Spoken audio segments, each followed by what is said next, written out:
Hi, folks. Welcome back. So today, the surrounding debate I did with Glenn Greenwald went live on Jubilee. I was one of 20 people brought in to debate Glenn on a series of topics, and I ended up jumping into the discussion surrounding President Trump and whether he is subservient to the Israel lobby. Now, what I actually want to discuss today is not necessarily my debate with Glenn itself, but something that happened afterward.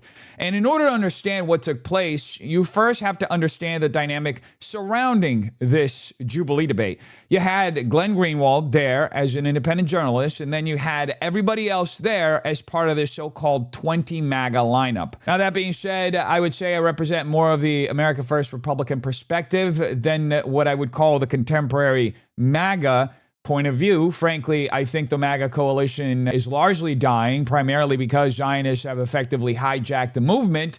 We're going to look at some of the ways they've done that, and some of the things that happened in this video highly illustrate how it happened.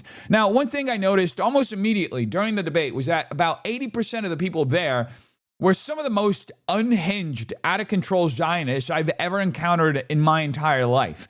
I mean, genuinely genocidal rhetoric. You could already somewhat pick up the tone during the debate itself, but I've also heard these people online saying things that are completely indefensible, justifying the bombing of civilian areas, saying Palestinians deserve to die, saying millions of Palestinians dying is acceptable if it means taking out a couple of Hamas members. Just straight up genocidal rhetoric that no reasonable person should ever be saying publicly, much less proudly on camera, but these people are shameless.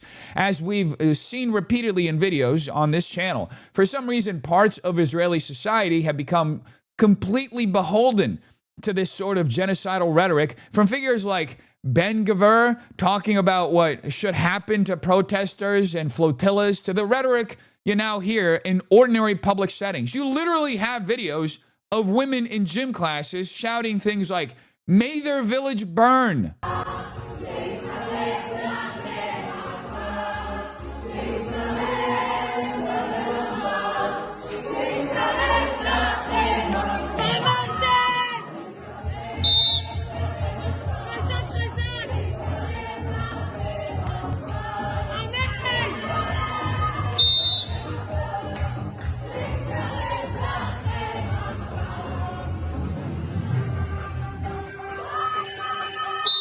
You probably thought I was exaggerating.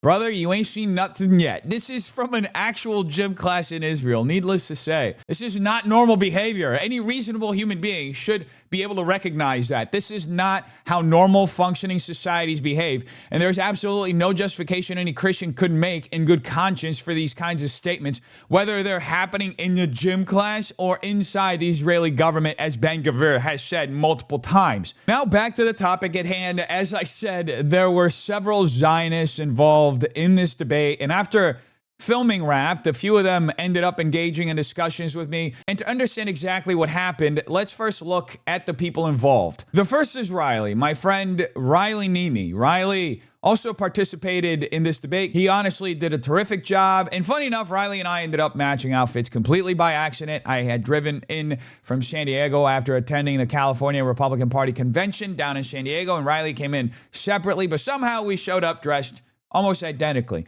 Anyway, once recording Wrapped, the discussion started. Riley ended up debating a guy named Nick Mattao, who, from what I've been told, is some kind of rocket engineer, space rocket engineer. I don't know about that, but he honestly dresses like a Discord mod who works at GameStop. Riley and Nick began arguing theology, and one thing that immediately caught my attention was Nick claiming to be a cradle Catholic. Right away, he says something along the lines, well, I'm a cradle Catholic, and what you're saying is untrue to Riley, and that immediately caught my attention because I'm also a cradle Catholic. Catholicism is central to my faith. I practice it seriously. I attend Mass almost daily, with very few exceptions. I go to confession regularly and practice the sacraments consistently. So when I heard Nick invoke Catholicism while simultaneously saying things that sounded completely contradictory to Catholic doctrine, I naturally started asking questions.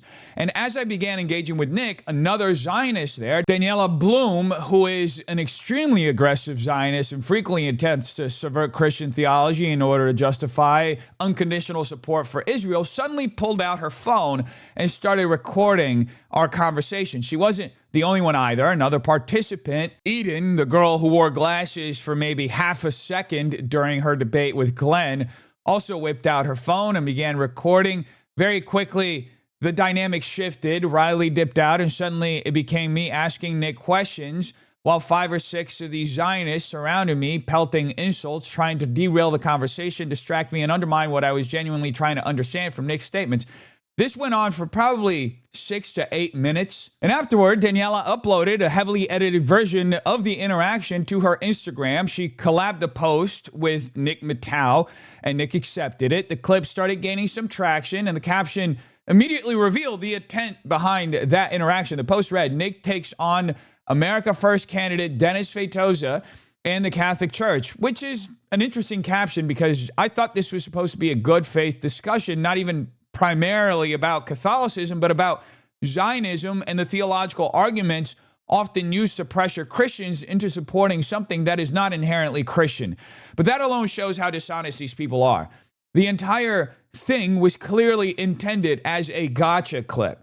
Daniela also added, by the way, to this caption saying, "But Dennis says he's not a groyper, guys," with not fully capitalized. Right away, she's trying to attach me to labels constantly associated with white nationalism, Nazism, and every other negative smear imaginable. Ironically, this is something I've even mentioned during my debate with Glenn Greenwald. Ever since I criticized the state of Israel, I've been labeled a white supremacist, a groyper, an anti-Semite, and basically everything else under the sun by my own party, by the Republican Party, because I committed the cardinal sin of criticizing Israel. So it wasn't surprising to see Daniela frame it that way. She also wrote in a caption, which she later edited, saying, "Nick Mattao takes on America First candidate Def Noodles, who swears he's not a groyper, guys." And honestly, I still don't understand why this accusation keeps getting recycled. I'm 41 years old. I'm far too old to be a groyper. I'm not even online enough to constantly know what Nick Fuentes is saying. I'm running a congressional campaign. I'm operating a business, and I'm also producing my own content. Actually, scratch that. I do understand why they do it. As we discussed yesterday, folks, this is a deliberate strategy meant to villainize and isolate Christians, Christian men, Latino Christian men. It's meant to make others afraid to associate with people of my persuasion. It's a method of social and political containment. In my view, this is part of a broader effort by elements within the Zionist establishment inside the Republican Party to isolate dissident Christians, particularly white Christians and Latino Christians who refuse to give unconditional support to Israel or adopt a Zionist worldview. Anyway, Daniela continues in the caption saying, "This happened in the parking lot after we all finished taping an upcoming episode for Jubilee. Watch till the very end. Very informative." And I actually commented on her post, but before getting into my response, let's actually watch the clip itself because, as you'll notice immediately, this clip is heavily edited. So let's watch the full clip first, what she posted, this highly edited, curated gotcha clip. And afterward, I'll break down my response and explain a few more details surrounding what actually happened that afternoon. What was your question? Why was Paul going out and proselytizing to the Jews if they don't need to convert to Christianity? Because he said, again, in the book of Romans, he says, first to the Jews, then to the... Right, so one... No, he ever say that they didn't need to convert again, right. No, again, so the point is null. Well, Thank you for making my point. No, actually, Paul does already answer your question. Again, no Christian knows about Paul. It's insane. I do know about Paul, I know Corinthians, right, I know Ephesians, I know, so keep going. Romans, which is what we're talking about, right? Exactly, what you're doing is you're subverting what he actually wrote. And you're actually... I'm not. I can answer your question, but you're not letting me. What, according to the Catechism, actually supports what you just said? The Catechism? I've read the Catechism. So 504 specifically says that it's Jews are actually the first to hear God, right? And it's actually first to God and then to the Gentiles. No, this isn't the point. You're now going beyond that You point. just asked me what the Catechism said. I'm telling you. No, exactly, because you're pointing to something else instead of actually pointing to what you were saying. I'm pointing to what you just asked me. Did you not just ask me about the Catechism? I'm so confused. Maybe I misheard you. If you have to appeal to theatrics, you don't have a point. Here's the thing. I'm asking you what you asked me. No. Okay, go ahead. You're going beyond the point. You're not actually answering my question. Was your Okay? question not what does it say in the Catechism about this? That supports your point. Right, I answered that. No. You Okay, didn't, I'm going to you say didn't- real you quick. did not Let me finish. answer. Let me finish. I said what Paul said. Paul said first to the Jews, and then I said to the Greeks/Gentiles. You agree I said that?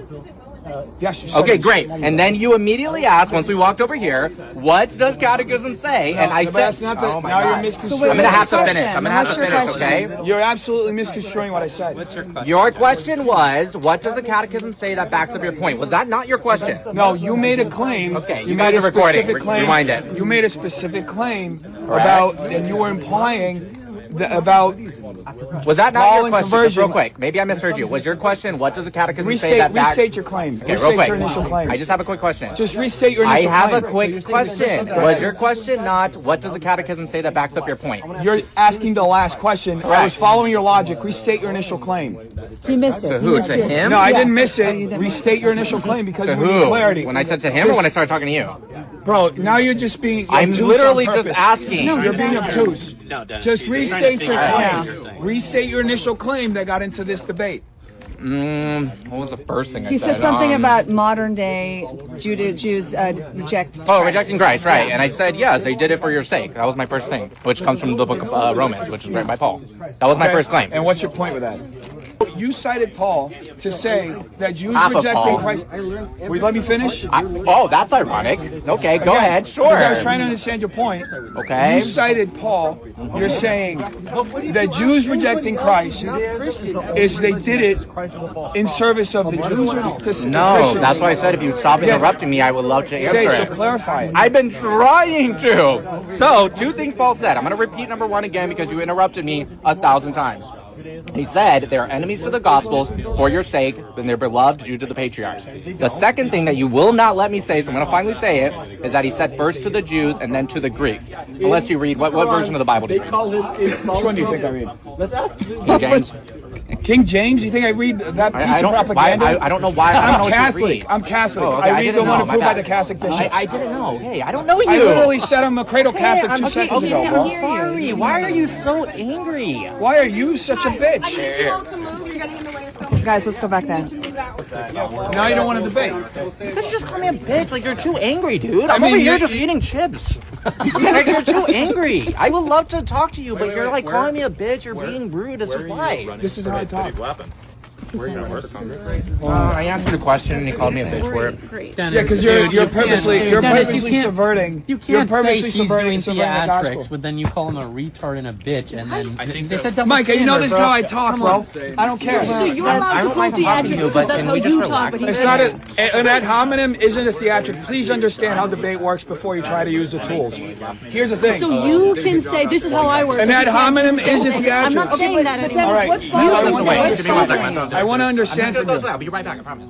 Okay, but what is the pushback from you? What is bothering you? About Because it? he's purposely subverting the gospel to make a Zionist point. No, he's not. Okay, get in here. Jesus did not. There you go. First He thing. agrees. Jesus, no, but Here we go. Jesus did not come to preach a new religion. He was preaching first primarily. I want to point out real quick. And I get like to a point Yeah. that maybe your debate style, but only if I'm doing it back. Okay, I got it. Okay, so give me your number. I want to get you on like. I want to first clarify. The thing I agree with is that Zionism is not part of the Catholic religion. Yeah, of course. No, we Well, at least reject it political fully. Zionism. Right. Yeah. Well, no, It's a I don't political agree. ideology, we Unless reject you're it like fully. SSPX or something. You see the church of, you see the people, followers of Christ as Israel, right? Or you see the Spiritual. state. There's, so no, actually, Paul explains this in Romans. He says there's spiritual Israel and there is actual ethnic Israel, which is the Jews. Yeah, He but actually Jesus shows broke the that difference. bond. Jesus broke that bond You on said the Paul cross. lied? Because Paul comes after Jesus, you agree, right? So you're saying that Paul Do you agree with rewrote? that? So you're saying that Paul rewrote what Jesus said, that he broke the bond between God, the ethnic bond between God. That's correct. No, yeah, that's true. And- So you agree? He says there's two. So you separate don't things, actually right? believe you're actually now speaking against the Catechism, Okay, so where first you're off, saying you're that misrepresenting what I'm saying. No, you agree literally there's a just said it. separation between ethnic Israel. Are you actually and Catholic? spiritual- I I'm no longer Catholic. Oh, well, there you go. Well, yeah, of course, the church is a heresy. The church is a heresy. How can you claim you're a Catholic? You just moments ago I never claimed you're a claimed that. I said I was a Catholic. cradle Catholic. I believe in God. Okay, that's it. I'm not Jewish. I'm not Christian. I'm not Muslim. Yeah, they don't know what a Noahide is, dude. They don't even know what Paul says. You think they know what a Noahide is? I think it's insane that I have to teach Christians their own religion. I have to teach Muslims their own religion. Yeah. People have like more of a political ideology. Yeah. But anyways, it doesn't matter. Wow, what The an point is arrogant that prick. He makes it very clear that spiritual Israel is a thing. Sure, I don't think any Christian would deny it. I mean, I don't know. There's 10,000 denominations. Maybe there's some that deny that. I doubt it, though. But the problem is he denies stuff like ethnic Israel. He doesn't think that Israel plays a role anymore at all. Well, he doesn't probably Which believe also, the by the Jews way, or the Bible. Also, by the way, goes against the Catechism, which is really funny because the Catechism mentions Jews 3 or 4 major times, and it actually implies that they have a future with God's plan. So it's actually ironic. Right, and I try to get that out, but he won't shut the fuck up for a second. Yeah. The double Well, standard. it's the replacement theology. It's the new Catholic. Supersessionism. Yeah. It's not something Yeah. that's actually taught in the Catholic Church, unless he's like Candace What? Owens, who's Yeah. SSPX or Carrie whatever they call them, regime. which they Yeah. deny the Second Vatican. But then how can you call yourself a Catholic and then say, well, accept the Second Vatican? Who are you to say which Vatican you can or cannot choose? That's What? Yeah. And who are you It to is say insane. what a Catholic Yeah, but can the or whole cannot point of the choose? Catholic Church is that you have an authority figure, right? You have an authority figure. specifically with the Vatican councils. Yes, Yes. exactly. Yes. And so I don't know why they would just reject that. No, Well, I know they why. reject If the I Vatican ask him and he too, would but, stop talking for a second, I right. guarantee you he doesn't know what the Catechism actually Well, says. and also, He isn't appeals to it the Catholics that are the ones who were known to use government to do their bidding? Like they conflict. Oh yeah, the Vatican. I mean, when you look at yeah. economic power in the Yeah, so history, who they Vatican's like call number 3 in the Zionism world a after political movement. after United States and UK. Vatican actually has more financial economic power. Yeah. 3rd in the whole world. Wow. By far more Yeah. than Israel or Jews. Like it's Yeah. insane. The Catholic Yeah. Church is Yeah. absolutely heresy. People That's- have that's- people that needs to be the have response. idol worshipped the church. Yeah. And they have completely given up like on Christ, and they Yeah. think like, oh, I'm a defender of Christ. And it's like, really? That's interesting because it seems like you're a defender of the church. Mm-hmm. Right. Right? Exactly. And they'll believe that the church is whatever. Right. That's the best, most important point. What'd you say? The third most. Well, I'd have to look and see if they're Yeah. still the most powerful. Yeah. But when I was growing Oh, up, now they were he's gotta about- look when at it came it. to financial influence, not Now he's specifically gotta like look at it. dollar amounts Right. or equivalent Yet dollar. they think Israel is the financial influence of the world. yeah. Like I'm You're so exactly fucking half. American. I'm half. I'm Well, half. we're the proud problem, Americans. the We're problem proud with Israeli people, Americans. also the problem with people like him is just like, even if like, because he said, oh, I don't talk to people that don't accept Christ. It's like, Ew. why not? Just Well, we're in debunk them. America, If they're- dude, then move to the if they're- Vatican. If they're right, they're right. They're Yeah. wrong, they're wrong. Just Right, 'cause debunk it if you think Jesus- it's wrong, and Jesus if you told think us it's right, not just say it's to, right. The one thing he didn't say, he told you go out and spread the word. Exactly. I think he's making fun of you earlier, saying you don't talk to people that don't. Well, now you guys are misconstruing what I said. I said I don't talk about Christianity with people who reject Christ. Well, I didn't say it. Really? Because that's what Jesus. Yeah, I'm pretty sure that's people you should. Well, talk if to. they're trying to So as you can see, this wasn't meant to be the most charitable conversation or clip in the world. They spent pretty much 2/3 of the latter half of the video just shitting on me, shitting on Catholicism, and trying to construct this bizarre moral high ground for themselves while simultaneously showing complete disdain for the church. Both of them constantly posture as though they have a better understanding of Catholicism than actual practicing Catholics, while openly displaying contempt for Catholic tradition, Catholic authority, Catholic theology, and frankly, Christianity itself.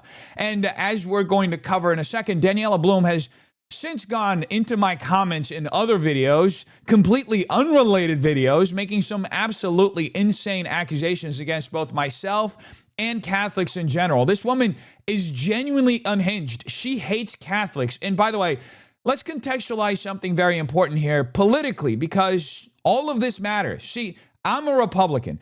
Daniela Bloom is a former Democrat who is still pro-abortion, still pro-gay marriage, and overwhelmingly pro-Israel. She's a full-blown Zionist. She's essentially a single-issue voter. Zionism is the center of her political worldview. That's why she's on the right now. She doesn't feel like she has a home on the left. And that's why she doesn't care about conservative values. She does not care about traditional Christian ethics. She does not care about America's founding principles, constitutionalism, free speech, and social conservatism. The only thing that matters to people like Daniela Bloom and Nick Mattao is Israel.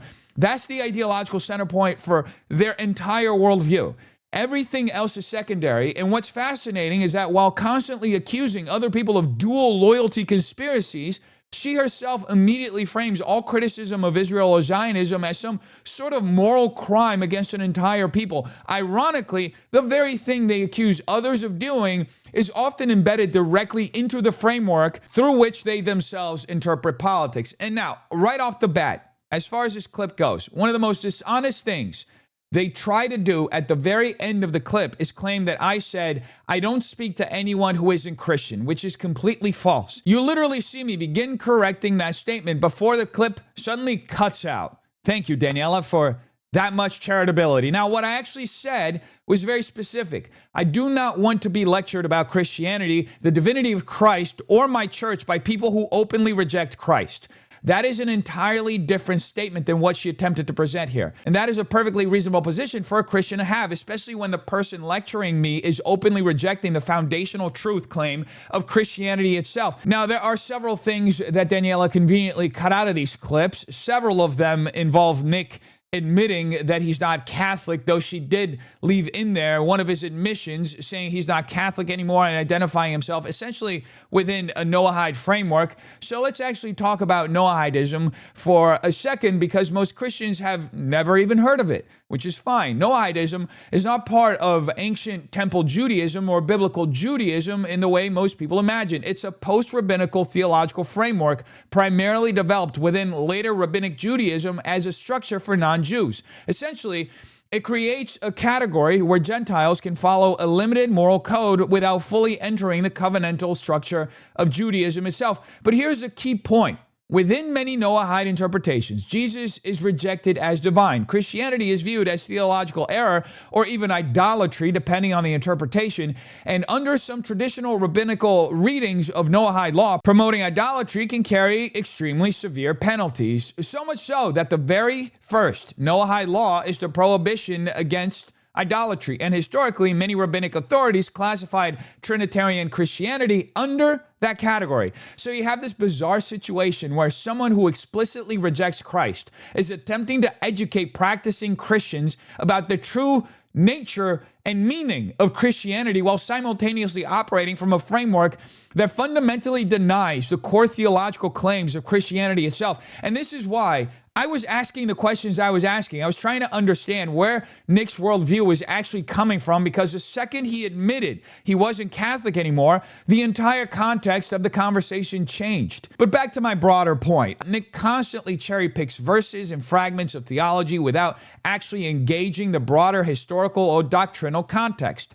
What's ironic is the level of arrogance embedded in his entire argumentation, in this entire interaction from Daniela's and Nick's sides.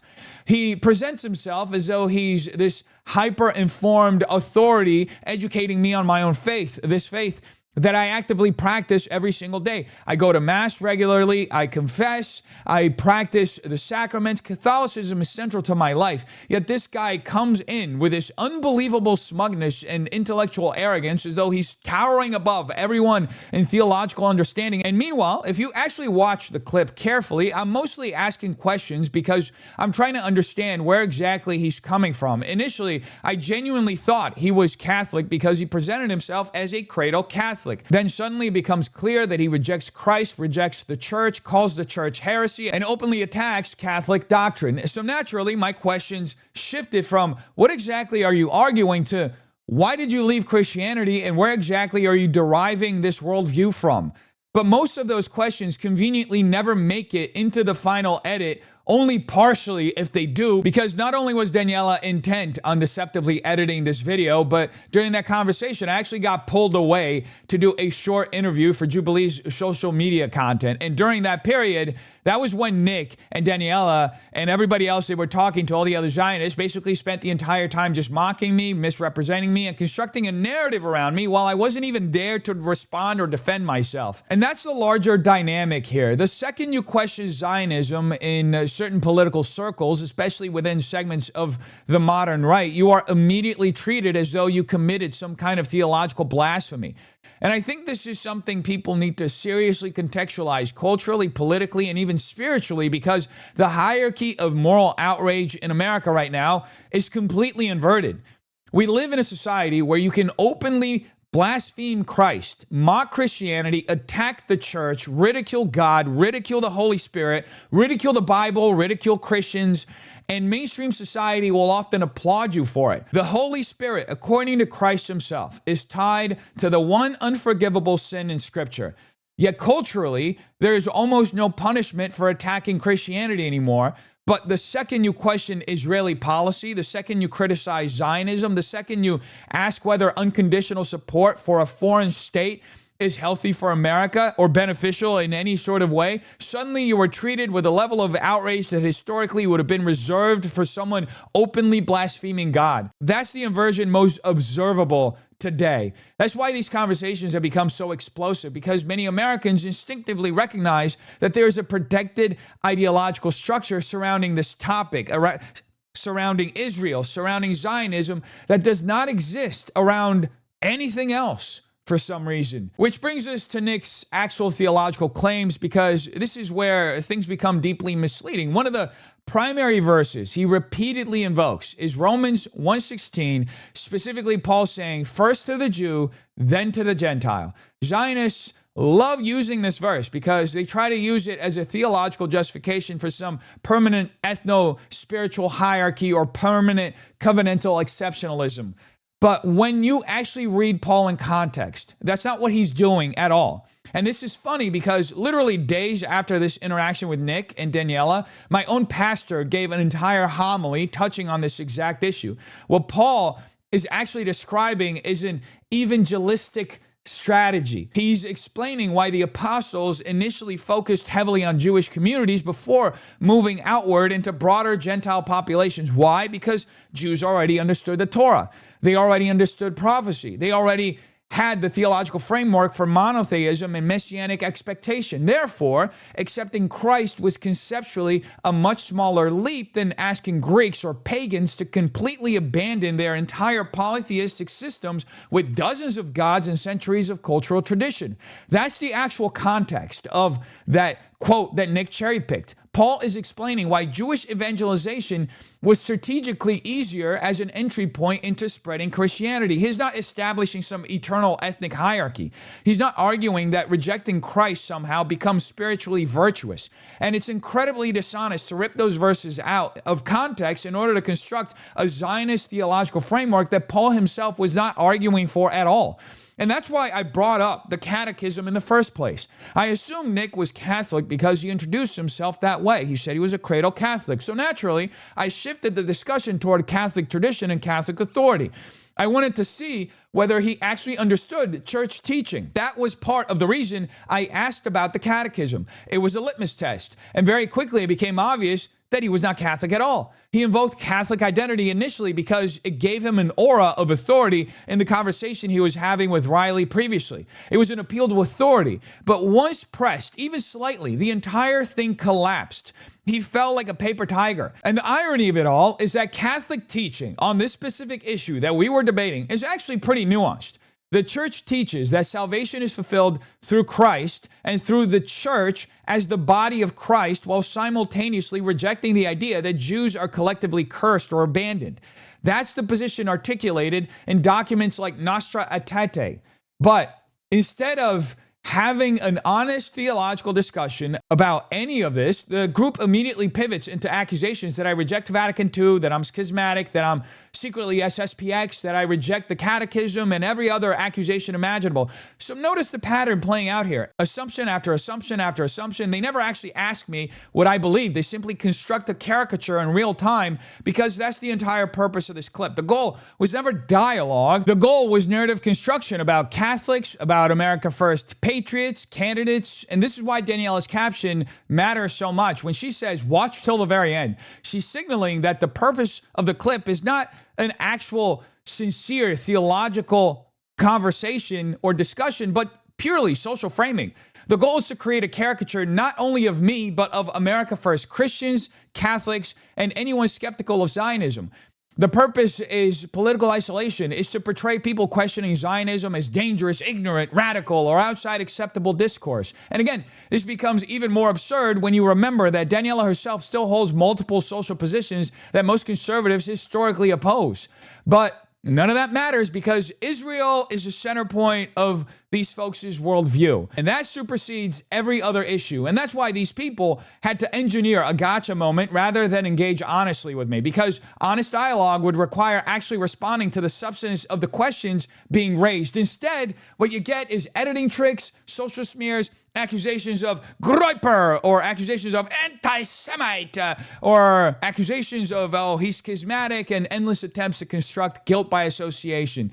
It's deeply dishonest. It's a leftist tactic, a Democrat leftist tactic. So it's not surprising that these people are entering the Republican Party and bringing this along with them. And honestly, the clip itself ends up exposing far more about them than it does about me. Anyway, back to their comments while I was away. One of the things they immediately begin doing is alluding that I somehow reject Vatican II, that I'm secretly SSPX, that I'm schismatic. And ultimately, what they're trying to imply through all of this is that my worldview is somehow rooted in anti-Semitism, that this is all secretly about hatred of Jews. That's the implication behind every single accusation they're making. The problem for them is that if you actually read the Catechism and actually read the documents of the Second Vatican Council, those accusations completely fall apart.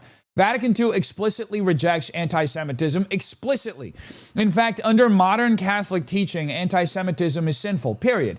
That's not controversial. That's not ambiguous. That's official church teaching. Hatred of the Jews is sinful in the Catholic Church. So the irony here is that these people are attempting to portray me as some kind of anti-Semite while simultaneously ignoring the fact that I'm literally grounding my understanding inside Catholic doctrine itself. In essence, they're articulating a position that I don't even hold in order to be able to place this charge on me in a manner which they find to be credible, which is ironic. Now, to take this even a step further, we've talked about this several times on the channel. The doctrine of Jewish witness, which has existed throughout much of Christian thought historically, is essentially the idea that continued existence of the Jewish people serves as a living witness to salvation history, to the Old Covenant, and ultimately to the truth claims surrounding Christ and Christianity itself. In other words, the Jewish people continuing to exist after Christ has theological significance inside Christianity.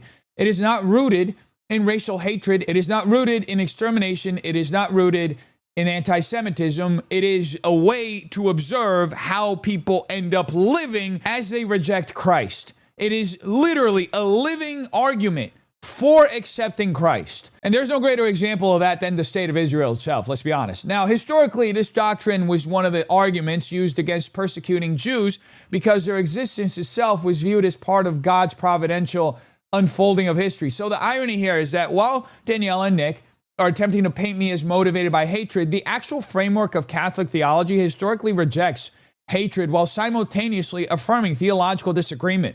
Those are not the same thing. Catholicism historically has always maintained that Judaism after Christ is incomplete because Christ fulfilled the covenant. That is not racial hatred. That is literally Christianity. Christianity, by definition, believes Christ is the fulfillment of the Old Covenant. Otherwise, there would be no reason for Christianity to exist at all. But notice how they deliberately blur that distinction. They try to collapse theological disagreement into racial hatred because doing so allows them to morally criminalize any sort of dissent and villainize me in real time. And this is exactly what they were doing throughout this clip. Instead of asking me what I actually believe, instead of asking whether I affirm Vatican II, whether I reject anti-Semitism, whether I understand Catholic doctrine, they simply constructed assumptions in real time because the point was never understanding. The point was narrative construction. They needed me to fit into a pre-built archetype they were trying to craft, that myself as well as other Christian white men are angry, anti-Semitic Catholic extremists. Why? Because that archetype is politically useful to Zionists. It allows them to sideline criticism without actually engaging the substance of what's being said about the genocidal actions of the state of Israel. Additionally, one of the things Daniela brings up repeatedly is the accusation of replacement theology, as though I'm somehow inventing some new form of Catholicism that never existed historically. In fact, she calls it New Catholicism in the clip, which is just rich. She acts as though the idea that Christ fulfilled the covenant is some radical innovation invented by modern Catholics who secretly hate Jews and needed theological justification for it. That is an absurd rewriting of Christian history. It's not replacement theology. It's fulfillment theology. Those are not the same thing, and the distinction matters enormously. Replacement theology, in the crude way it's often framed, suggests that God simply discarded the Jews and replaced them with Christians as some kind of total erasure. That's not what traditional Catholic theology teaches. Fulfillment theology teaches that Christ fulfilled the law of Moses and opened the covenant universally through himself. That is literally foundational Christianity. Christ fulfills the sacrificial system. Christ fulfills the covenant. Christ fulfills the law. Christ fulfills all of the prophecies. That's why Christianity exists. And this is precisely what happens on the cross. Through Christ, the covenant ceases to be confined through ethnic lineage alone and becomes universalized through faith in Christ. The church becomes the body of Christ. Entry into the covenant is now through Christ, not through ethnicity, not through the Jews. That is the entire point of Christianity. That's not hatred. That's not anti-Semitic. That is literally the theological core of the New Testament.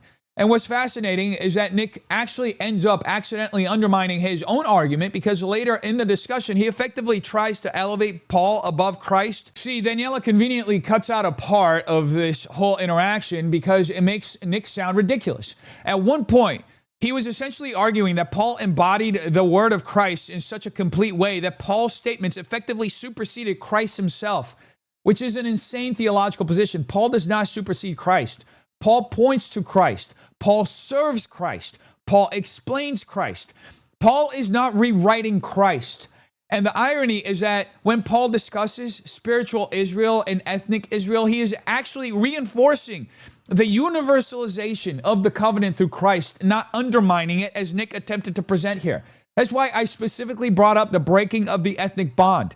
Christ breaks the exclusivity of the covenant being tied solely to ethnic lineage. That is why Gentiles can now enter the covenant fully through Christ. Otherwise, Christianity would have remained an ethnically confined sect within Judaism rather than a universal faith. That is exactly why the apostles evangelized outward into the nations. And ironically, this ties directly back into the doctrine of Jewish witness because Catholic theology historically maintained both ideas simultaneously. That Christ fulfilled the covenant universally through the church while also recognizing the continued existence of the Jewish people within salvation history. Those two ideas coexisted historically for centuries. The problem is that modern Zionist polemics deliberately conflate fulfillment theology with hatred because they need Christians to feel psychologically trapped.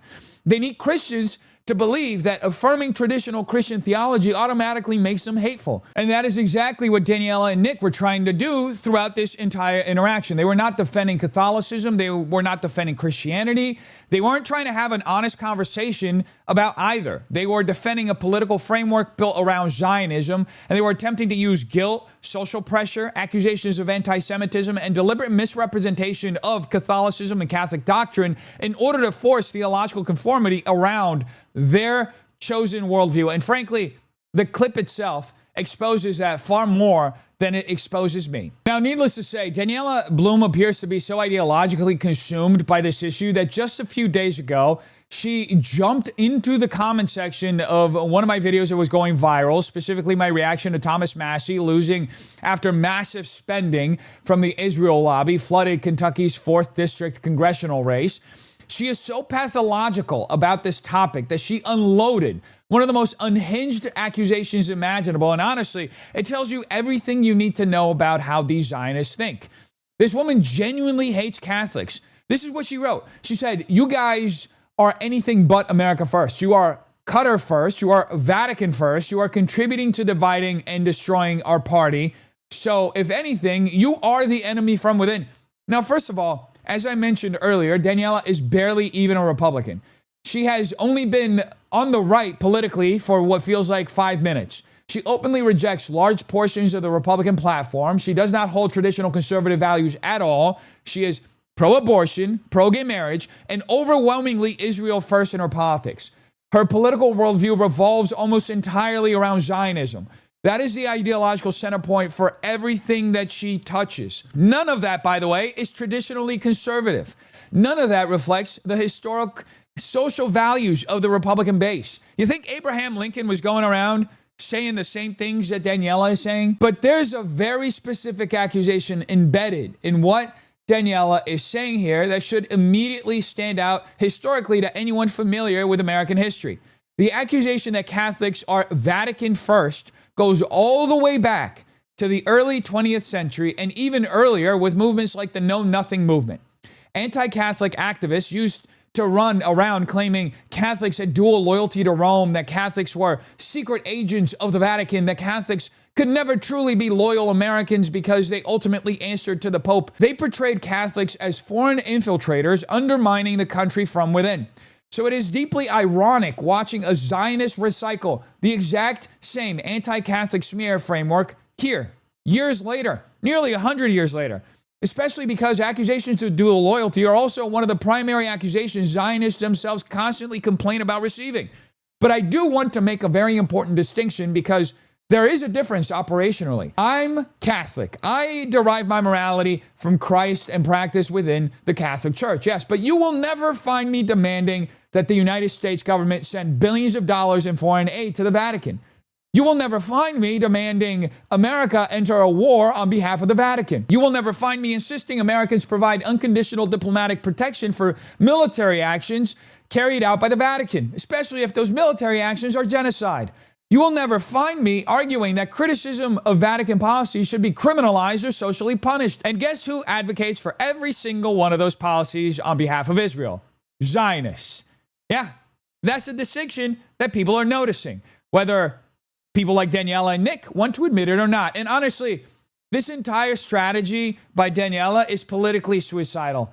The back and forth with Daniela kept going much after that. She kept responding, kept making similar charges of dual loyalty, trying to retreat back into her Jewish identity as though me calling out the fact she is attacking Catholics is somehow anti-Semitic, which is absurd to claim, considering I never even mentioned Jews in my original comment or my video about Massie. I strictly mentioned the Israel lobby. But it has become very evident, folks, that Daniela and people like herself clearly have some sort of Catholic derangement where any criticism of Zionism immediately gets translated in their head into hatred of Jews or disloyalty to America.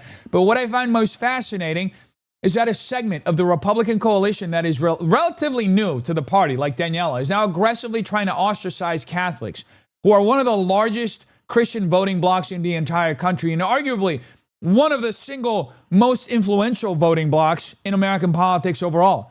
Think about how insane this is strategically, folks. About 30% of the electorate.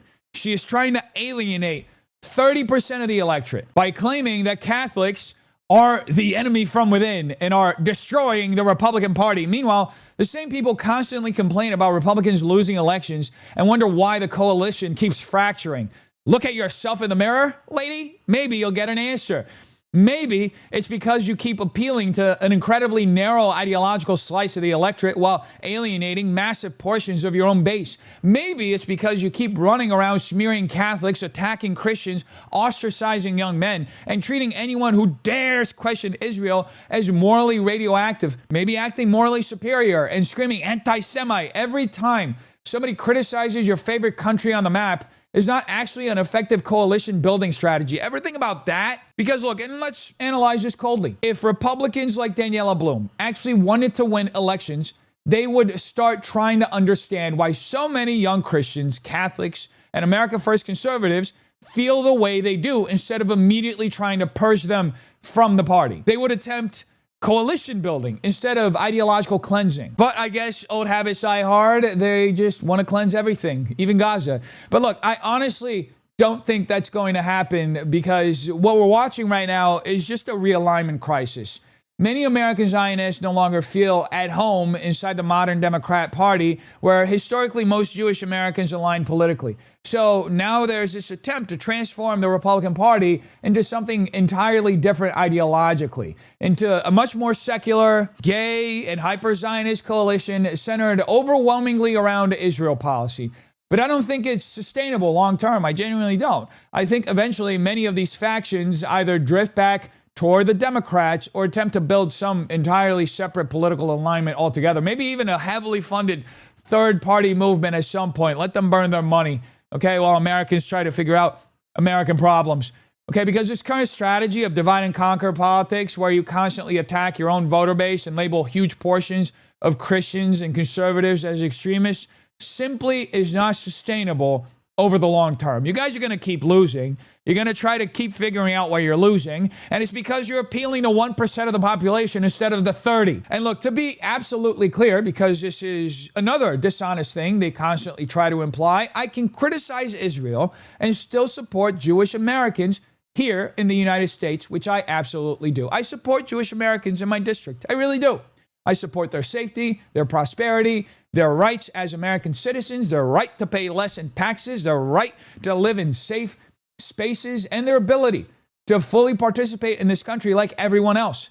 There are many issues affecting Jewish Americans domestically that I care about and would work together with them on. My criticism is about foreign policy, lobbying influence, and unconditional support for a foreign state. Those are not the same thing. And by the way, it's about every foreign state. I have criticized China, I've criticized Russia, Ukraine, Qatar, yes, Qatar, their World Cup debacle, the thousands of slaves that they killed so they could build all of those stadiums.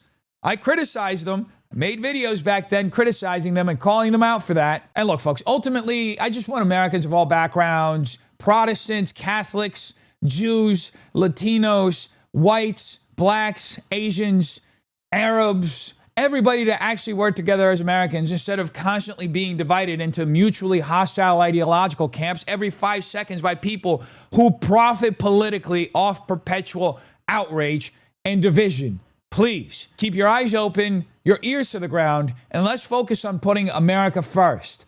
Anyway, folks, thank you so much for watching. Hope you have a terrific day. Peace.